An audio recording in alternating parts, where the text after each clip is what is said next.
this content is for kids. It's not for kids. Isn't that what I said?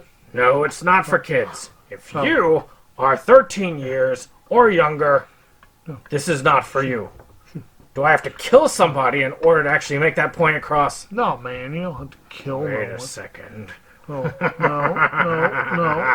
When we return to our planet, the High Court may well sentence you to torture.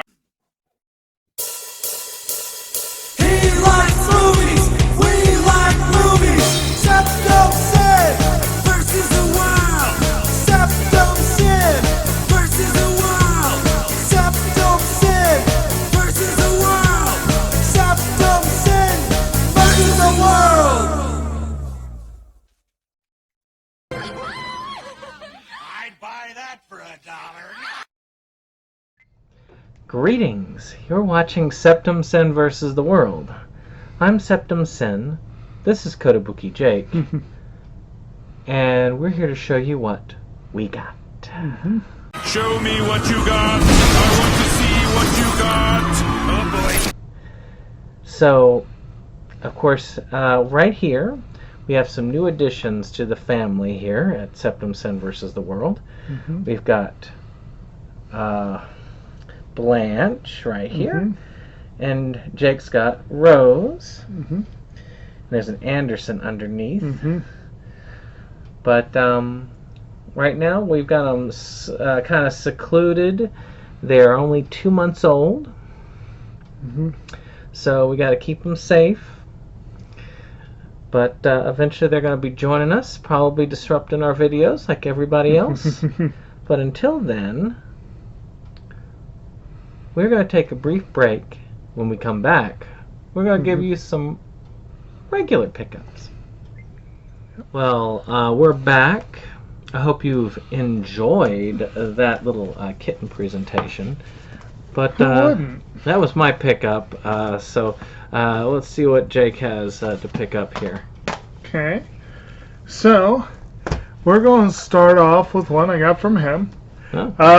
Which is a little late to my collection, given that we already covered this on Movies Galore, but we did just very recently cover a favorite of Moe's, The Last Starfighter, and now I do have a copy of my own to one of these days rewatch and add into the collection. Yeah, I have the Arrow version. So be sure to check out that discussion. It was a lot of fun. Oh, it was a movie that was included in my childhood as well, so it was a great one. So I did something different this time. I rolled randomly because I figure I'm never going to get to those end ones otherwise if I keep going alphabetically. So I'm just rolling at random. So the first random roll gives me Hereditary. Ooh. I got this on sale because I cannot imagine picking this up full price. Kimberly liked this, and Jacob got to see it in theaters, didn't you? I have not seen it. Was that the one where... Oh, no, we saw The Incredibles 2. Yeah. We got the better end of the deal. Kim and Debbie saw that. Yeah. There's a scene where apparently a woman saws her head off with with piano wire that they liked a lot. I've heard it's pretty scary. It looks interesting. I've heard phenomenal. Toni Collette who stars, right? Like, I have heard phenomenal things about her performance, but... When Ellen, the matriarch of the Graham family, passes away, her daughter's family begins to unravel cryptic and increasingly terrifying secrets about their ancestry. The more they discover, the more they find themselves trying to outrun the sinister fate they have inherited. This looks interesting. I am curious about it. So, yeah, Hereditary. Good times. Hopefully. So, I guess this is thematically appropriate. I did bring one today of the assortment of films that I got again via Brandon from his father's collection. I got just a couple of Blu-rays out of that, but one of them is one that I want to see, if only because it's got a hell of a cast, and that's a movie called Last Vegas. I also thought it was appropriate to bring the two last movies together. It just amused me. But this one's you got Robert De Niro, Morgan Freeman. That right there make a movie worth watching. Michael Douglas and Kevin Kline. And let's see, you've also got Mary Steenburgen. It's directed by John Turteltaub. I've heard moderate to good things about this. Nothing extraordinary, but it looks fun, and it's a hella cast, and thought it was worth having. Alright, so let's see here. Next on my random is a thin one. Cheap one. The House of Seven Corpses. So this was a Rightstuf add-on because when they have their sales, they downpriced these to like $1. Right. And, it looked interesting. Seeking a truly inspiring site, a film crew shooting a horror movie has found the prime location, a real live haunted house. Several years ago, 7 people were murdered inside the house, their deaths all occult related. So we're going to see there, it's running for their lives, as it just says here at the bottom. I don't know. I mean, Gideon did this, so it's out of print. So, I don't know. Maybe. I mean, I like haunted house stuff, so maybe this is going to be cool. Interesting.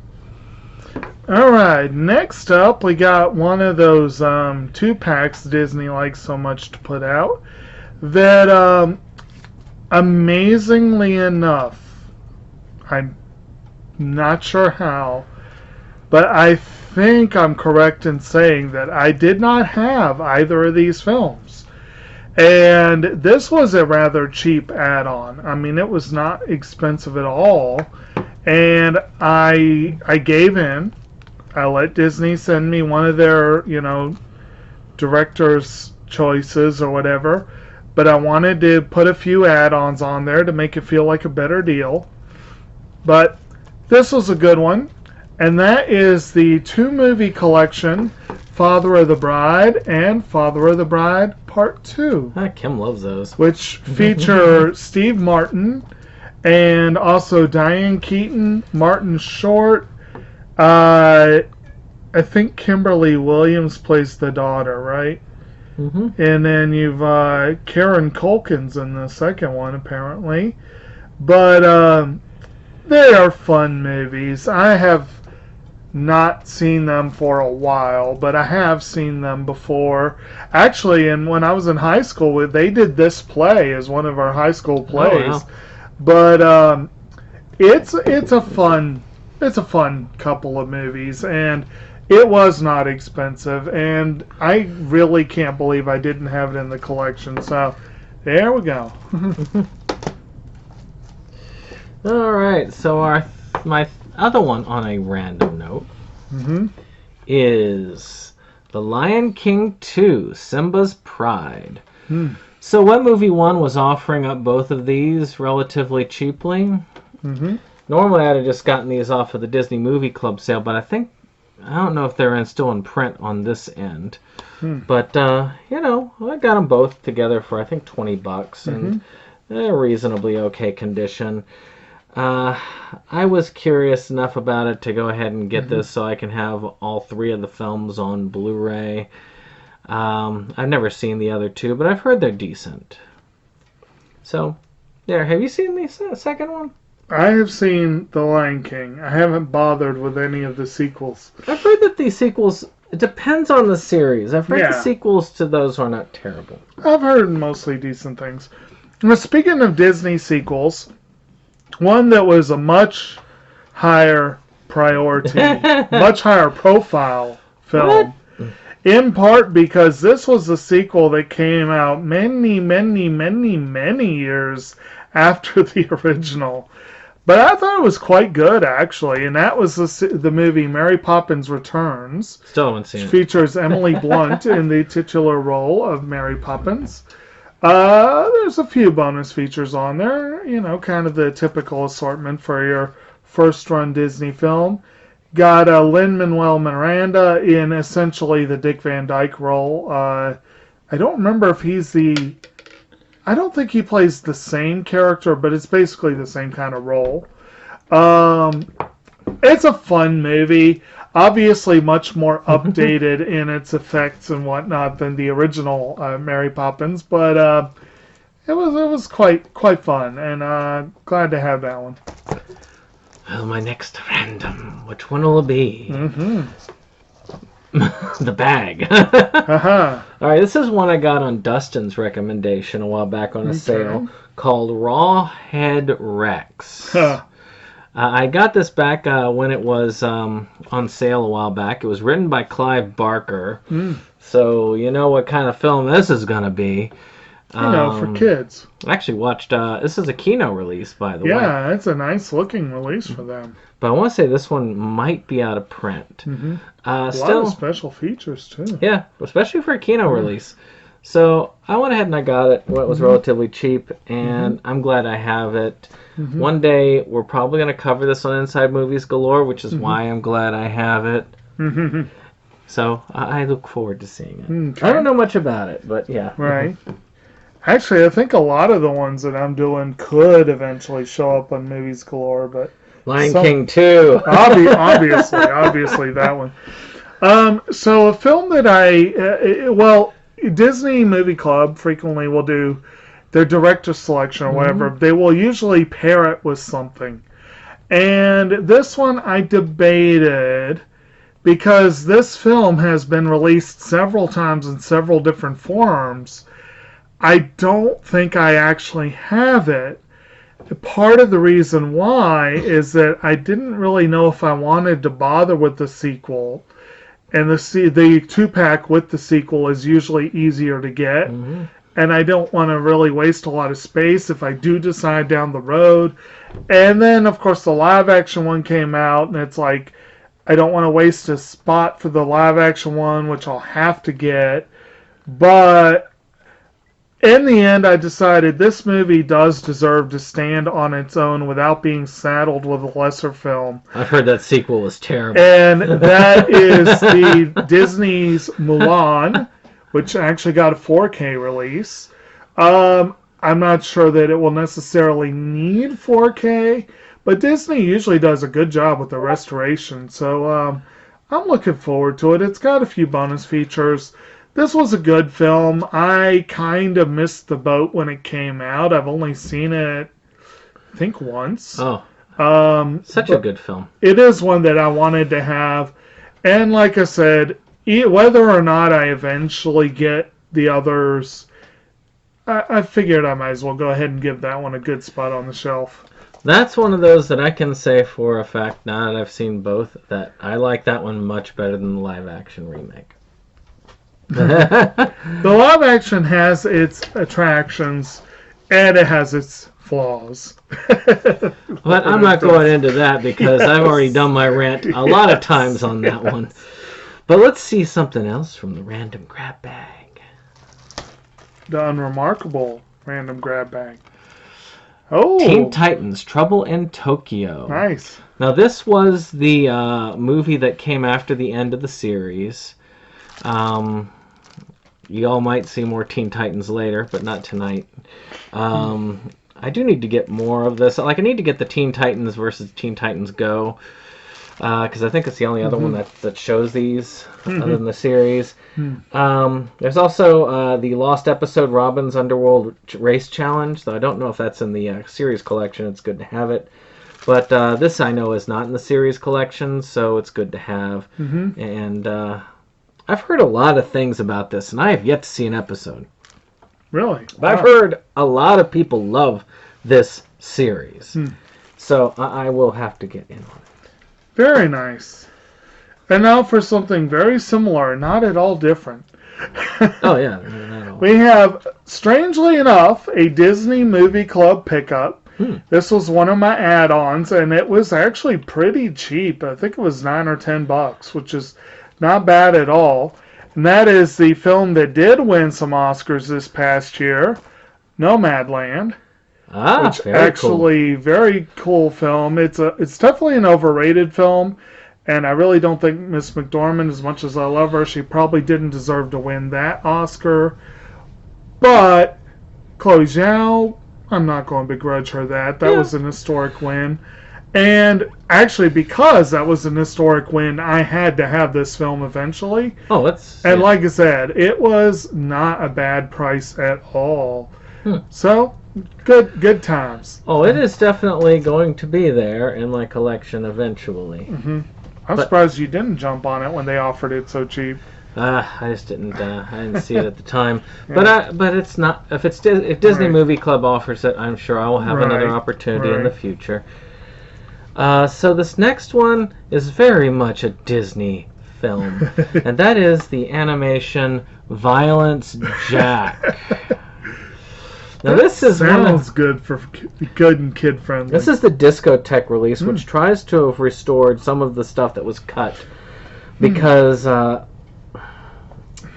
when it was released on DVD originally, they had to cut some of the violence out, so there was originally a uncut. Only like a half of the VHSs were uncut, and the other half were cut because it was a bit too violent. So would they just release that as Jack?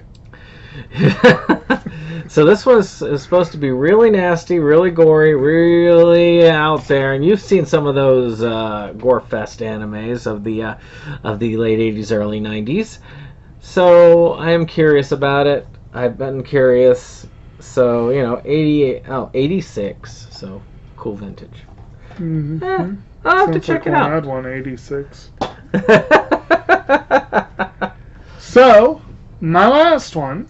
The thing that triggered the Disney Movie Club order was their director selection, which, when I get around to watching it, will be one of the handful of 2021 films that I have seen, but I don't know when that's going to happen. It does have a short film. That's cool. That's very cool. That's a rarity. And that is the Disney film that came out in the immediate wake of the 2020 awards window.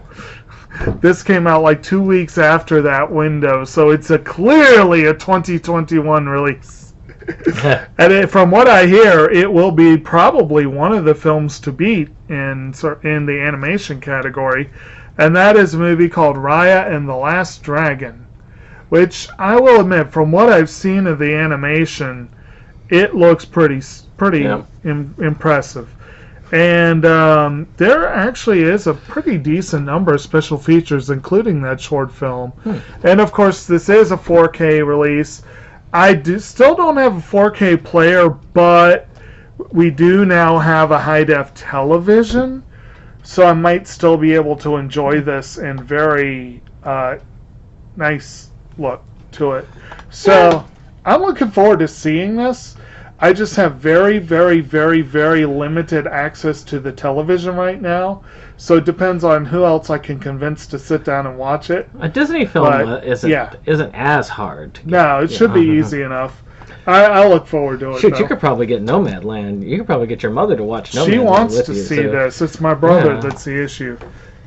Actually, he might get into it, too. He might.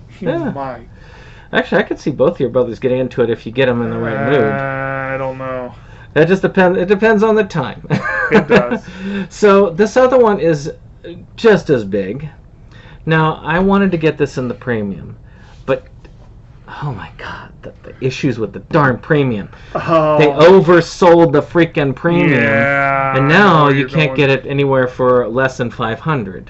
I had somebody who actually offered to do me a trade. So, well, if you give me all of Monogatari, I think that's about the same price. And I'm like, no. I could go to eBay and get it for less than that. And of course, what we're talking about is one of the last series that they were doing at the studio that is there, which was Violet Evergarden. Mm-hmm. I think this was one of the last series that they did before the fire, I believe. Kyoto Animation was working on it when the fire was set, yeah. So, again, I've heard a lot of good things. I think they were working on the movie. I've got the first movie. The second movie is still hasn't been released on physical. But this is kind of cool. I am curious about it. I have heard lots of good things. I have too. I want to see that. I just so I went ahead and I did get the regular release. You know, with that whole thought of, oh, I'm sure I'll watch it right away. Well, I did get it right away anyway. But as you can tell, it's still in its wrap. So maybe eventually I will get to it. But I think it's a good one to end on. Yeah, I think so. Pretty proper series there. Yeah, it's very proper. So with that being said, I hope you've enjoyed this. Hit that like button, hit that subscribe, and of course share. And we'll see you on the next one. Goodbye. Goodbye.